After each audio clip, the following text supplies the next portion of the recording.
Welcome to PSD2, a banking standard for scammers, with a question mark, because that's what we're trying to find out.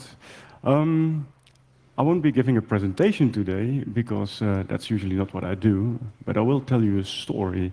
And with this story, I'm going to take you on an epic journey from Holland here, to Belgium, to our capital of Europe, to Portugal, and all the way back to Latvia. So I think that's pretty interesting. Let me start by telling you a little bit about me. I have a background in electrical engineering. That's what I studied. In 2002, I founded my company, Cloudaware, and I'm a technical consultant, and everyone always asks me, so what is it that you do? And that's a difficult question, because in the word cloud, next to my name, you can see it's quite a lot. So what I usually say is I go to mostly non-technical companies, and I help them with their technical questions. About 10 years ago, I also started working with VoIP services. And I think, as far as I know, and please do correct me later if you know that I'm wrong, as far as I know, I'm the only telco in Europe that is providing emergency services 112 in every member state in Europe.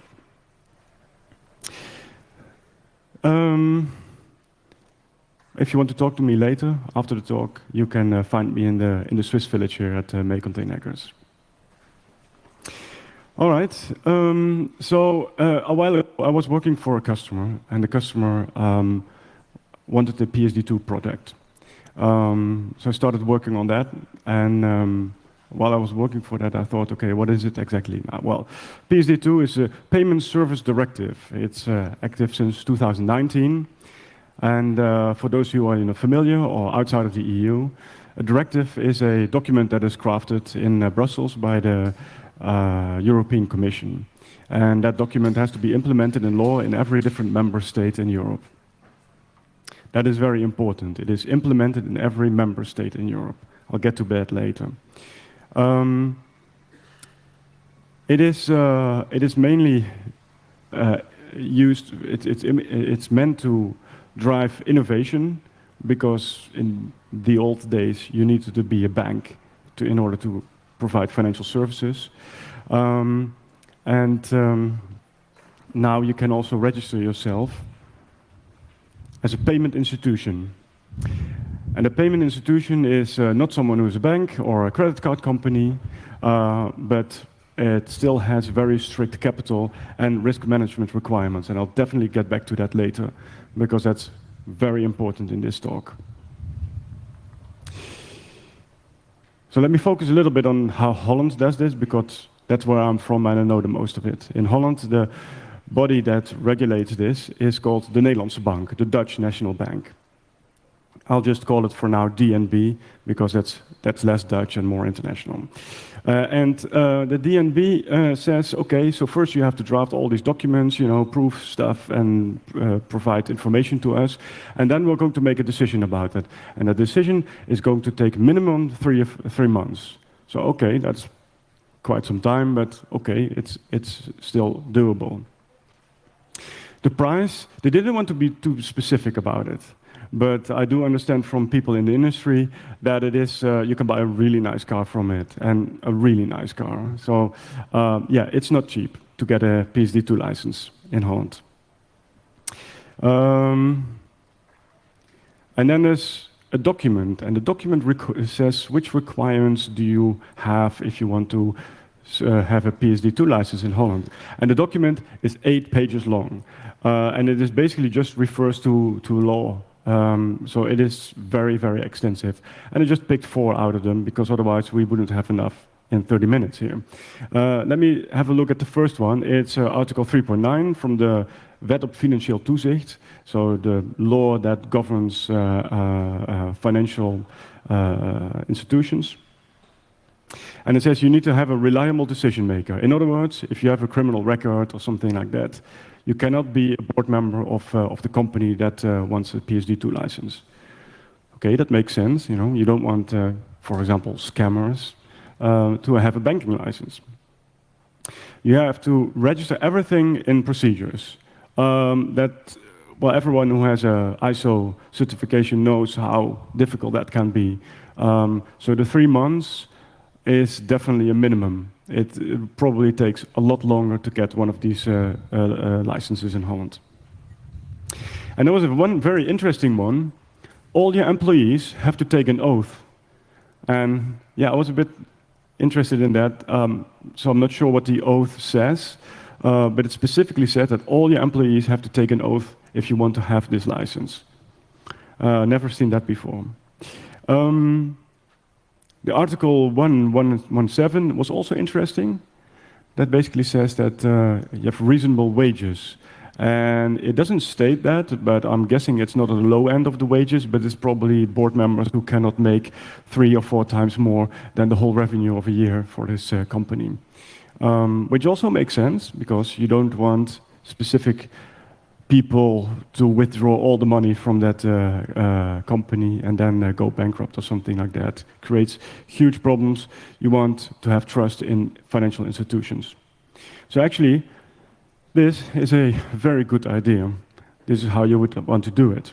Don't make it too easy, but do create options for fintechs to create financial products.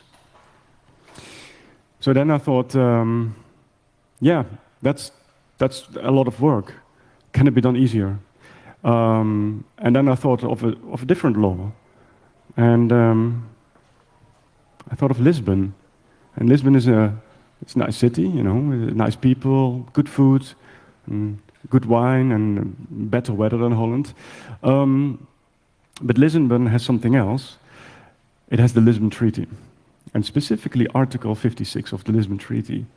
And this article says that, and I'll just read this, within the framework, restrictions on freedom to provide services within the Union shall be prohibited in respect of nationals of member states who are established a member state other than that of the person of whom the service are intended.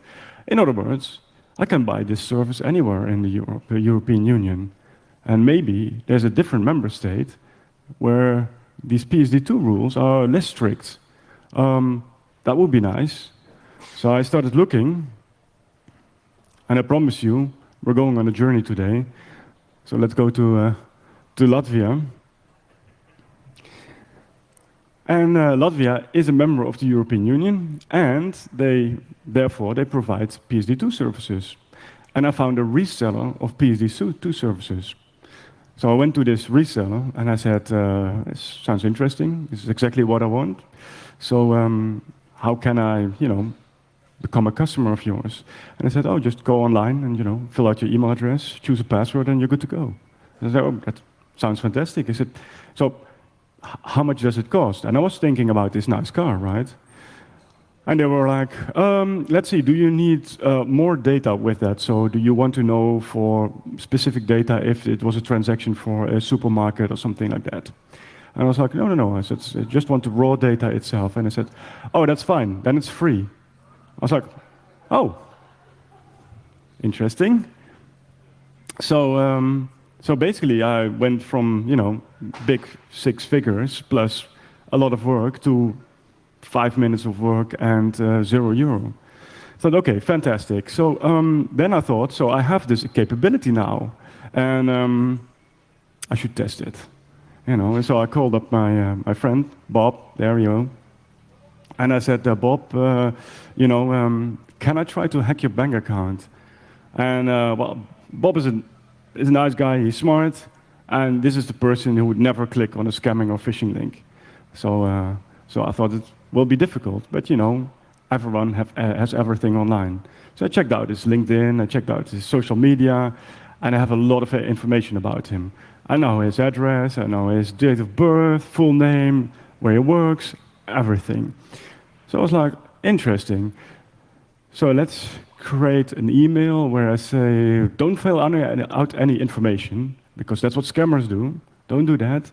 But this is the information we have about you. Can you please confirm this?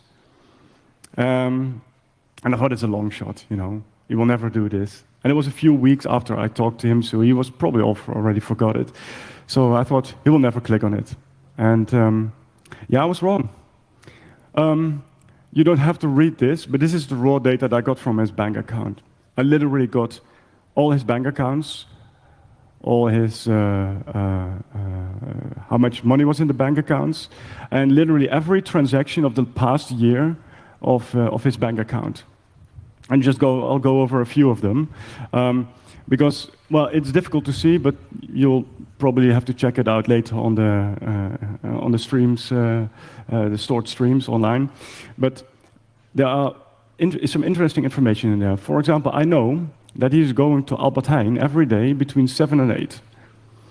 So you're like, so why is this important? Well, you know, you can imagine that for some people, this could be a security issue. I don't know, ministers, stuff like that, you know. So for some people, you don't want to have a specific pattern known. And you can actually get that from this data. What you can also see that he has Spotify and Netflix, so I'll definitely have to ask him about that. That's good. There's also a lot of order data in there. So I can actually see that he ordered from bol.com, which is a Dutch Amazon basically, with the order number and everything. And I can also see his,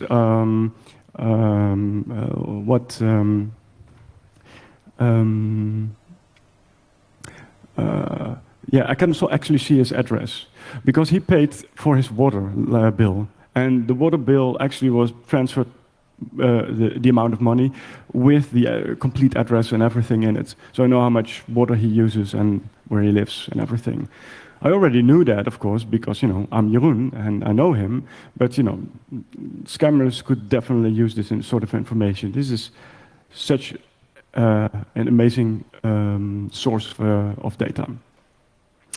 Okay, so yeah, huge amounts of information. I get raw data for free from Latvia without any certification. I could be a criminal. I could have a criminal record. No one ever asked me about it.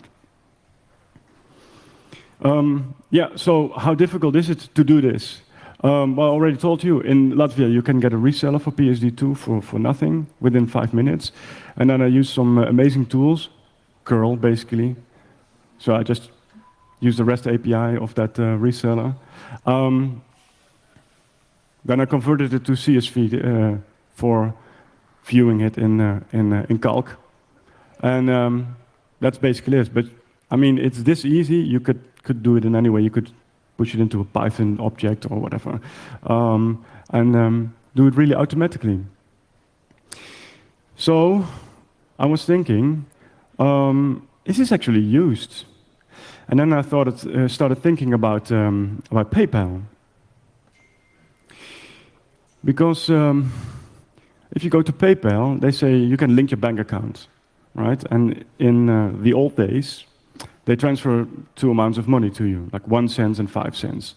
And then you had to fill out 01, 05, and then your bank account is matched to your LinkedIn account, to your PayPal account.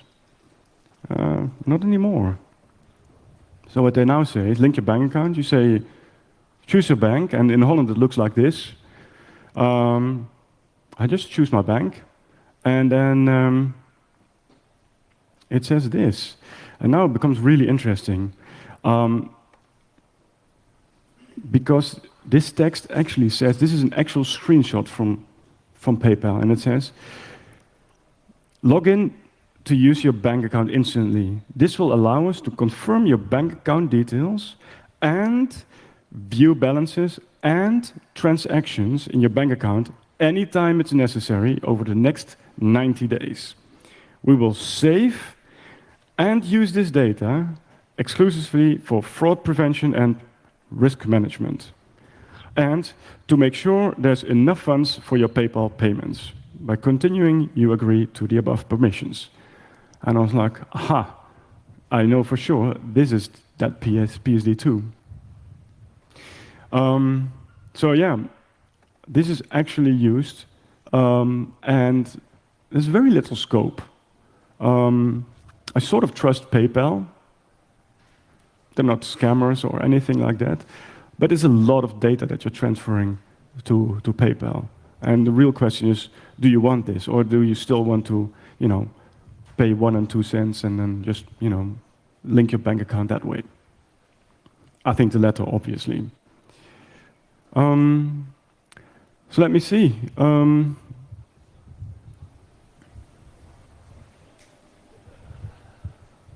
Yeah, the scope, pretty much everything. And once you have given consent, the consent is valid for 90 days. So, for example, if after 80 days they want to know, let's see what in the past 20 days he did, they can again query your bank accounts and get all transactions. And they can do this every day. I think that's a problem. So, conclusion. I do think it's good that something like PSD exists. Not just banks who can actually create financial products, but actually have fintechs who create amazing products this way. But I do think that it needs a little bit of, regulation, and especially harmonization and national regulations. It was really weird to see that I went from Holland, where I had to do all this stuff to get this data, and then I just went to Latvia and I said, yeah, here, fine, here it is, without any questions asked. So harmonization is definitely needed here. I do think that the consent has to be more explicit. If we remember this button at PayPal, it's just this big button, yeah, click here to link your bank account. And no one is going to read this. I mean, South Park explained it pretty nicely in their episode about consent. So I think, yeah, it should be more explicit. And it should be easy to withdraw consent. So I tried to query my own bank account later, and it specifically says you can always, if you want to, withdraw this consent, and then the 19 days just stops. From that moment on, they don't have access to your data anymore. I haven't found this button yet. So I consider myself a pretty technical guy, and I was not able to withdraw consent. So I think there's an issue there too. This should be addressed. Yeah. So basically, what I'm saying here is that once the moment you are in this PSD2 prison, you won't be pardoned. You're locked in. So there's some time for questions, I think.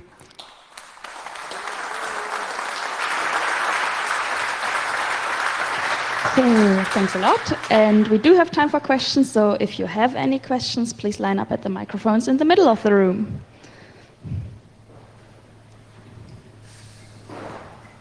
Okay, front microphone, please. Hello. I have two questions. I think there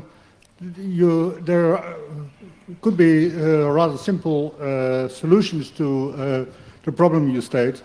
When you go to your bank account and can see which consents you have given, yeah. And also when you go to your bank account and can see who has used that consent, yeah. So that all queries are logged for the end user. Absolutely. I think everyone from Holland knows the whole discussion with the electronic patient dossier. So all doctors can view your medical information. There's this website, Volg je Zorg, for example. And at that website, you can see which doctor has consent to see your medical data and who has actually queried this data. I think that's a fantastic solution for this. And if you would integrate that with your electronic banking environment, there's your solution. But I do think we should do that European-wide then. Yeah, but thank you very much. Okay, next question, please. Hey, yes, so this is actually my kind of day job to a certain extent with these kind of things. So I work at a financial institution on their side. The PayPal bit that you've demonstrated is actually on the PayPal side, but not the actual scope definition, which goes on the next screen. So you click through. PayPal is very greedy with its scopes. It says everything, but you can just do balances, things like that.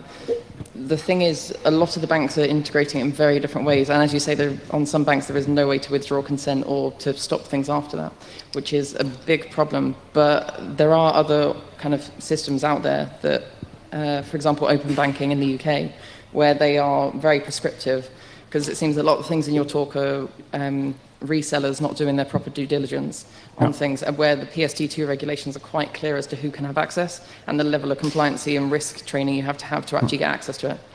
Because I'm registered for open banking and PSD2 and everything, so it's a case of, depending on how you do it, it's better than the alternative, which was screen scraping at the time, but there's a huge amount of, should we say, unification of how you withdraw those rights universally and make sure that people like PayPal don't use ridiculously greedy scopes which go and cover everything. Because, I mean, usually with the way the UK regulator has made it is you have to explicitly say this bank account with this information on the workflow itself. But I think a lot of the things could be solved with that regulator in your jurisdiction going to the reseller and saying, don't do that. Yeah, this is of course a little bit the issue in the European, in the United States of Europe, where you have member states, and everyone is just, doing it a little bit differently. Yeah, it is absolutely in PSD2, and you can withdraw your consent, but the button is very, very hidden. I haven't found it. It's that is the real issue, of course. Yeah, I think with a lot of all those bits, they just need to come up with the unification. Okay. Do you have next one, please? Okay. Thank you very much. First a note, if the oath you mentioned is the banker's oath, it's no big deal. I did it at ING. But my question was, I've been given to understand that PSD2 does not qualify your bank balance as privacy-sensitive data. Is that true? I'm not entirely sure, but I'm absolutely sure that all the data that we saw here is address, is shopping data, order data, stuff like that. I would pretty much say that is personal data. And even if someone pays at a medical institute, let's say, for example, he pays at an institute for cancer or something like that, I would say that is even the highest level of personal data, which I just got for free. So there's definitely an issue there. Okay, and back microphone, please. So this was a topic that was recently discussed actually on Hacker News, because new cash comes up every once in a while, and then people start talking about alternatives and how to get your actual transactional data as a person. And in general, this was mentioned, preventing people from building any kind of software for budget management of their own. Could this be a way around it? Then find a reseller that gives you this data for free? Because like in the Netherlands, as you mentioned, even I checked like for ABN AMRO, to get the API access, you need to be a business, you need to have stuff, right? So could this be a way for a simple person to build an open source solution for themselves and then get that data off a reseller? Or is giving that reseller access to your bank account a bad idea? Yeah, that's a two-part question. So yes, what you want to do is absolutely possible with this, because you could potentially say, oh, so I'm spending this much in a supermarket and this much on water and electricity. You can definitely do that with this data. The other part is, how much do you trust this reseller? It's a very difficult question. Banks sometimes fail too. So I would say that's an extremely difficult question. These companies, this reseller, probably goes through the exact same sort of processes that banks go through. So they're reasonably trustworthy, I would say. But yeah, don't go through the Dutch paths to get this data, to build your own open source software. Definitely go for the reselling option there, because it's a lot cheaper. Okay, question from the front microphone, please. I've worked with a French company doing open banking. The French banks just don't understand the concept of PSD2. It's generally just the innovation department, which means, just throw money and play with it. So most of the time, actually, they are not implementing PSD2. What they are actually doing to do open banking is web scraping your the website of your bank. So the issue is not really PSD2. The issue, at least in France, the issue is that banks are just old companies that don't get anything about the thing called internet. Yeah. Yes, but if you create a banking standard like PSD2, and there's something in it, like, for example, consent, then implement it, make that button somewhere, maybe even somewhere else on a different website where they can withdraw it, and but definitely. My point was just do complain to your bank teller. Tell them that their website and their processes is shitty, and maybe someday they will implement PSD2 correctly. Absolutely, yeah. Thank you. And next question, front microphone, please. Just to clarify here. So it looked like you were trying to set up a financial institution in Netherlands, but you were just going through a reseller in Lithuania.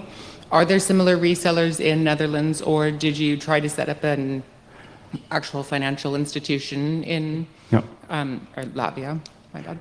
Absolutely. There are services like this in Holland. They do exist. They were rather expensive. And also, I don't know the quality of them. I would say it's pretty much the same as any other reseller of PSD2. But it was basically a pricing problem that was here in Holland. Okay. And this pricing problem was probably also because of the Dutch National Bank, the DNB, because they have this very strict regulations here in Holland. I have the idea that's not the case in Latvia. And in Holland there was another issue that the customers of my customer have to be onboarded at the reseller here in Holland. So, for example, if you would want to use it for your web shop and you just buy, I don't know, whatever, you buy something, you buy a TV online, then you would have to onboard at the reseller of where we do the PSD2, which was obviously not acceptable because, then you basically have to check out twice. So the issue is significantly more with the reseller system than PSD2 itself in any capacity? Sorry? So the issue is more with the data reseller bits than anything with PSD2 as a legislation? I think it's because of the national implementation of the directives, of the European directives. And I think there's so much leeway there. It changes dramatically from nation to nation. Okay, thank you. Okay, and we have time for one last question, so please, front. So if I understood, it was ultimately the Latvian institution that chose to grant you access. Is there any way, can you essentially, so essentially that approval, that 90-day approval was just going through this Latvian institution. Is there any way to essentially opt out of this so that if you have some account you don't want other people in other countries to have access to, they can? You mean beforehand, before you potentially give a consent that you just opt out, I never want to do this? Yeah. I'm not aware of that. Okay, then that's it. I would like to thank you for the talk. It was really interesting. Please give a round of applause.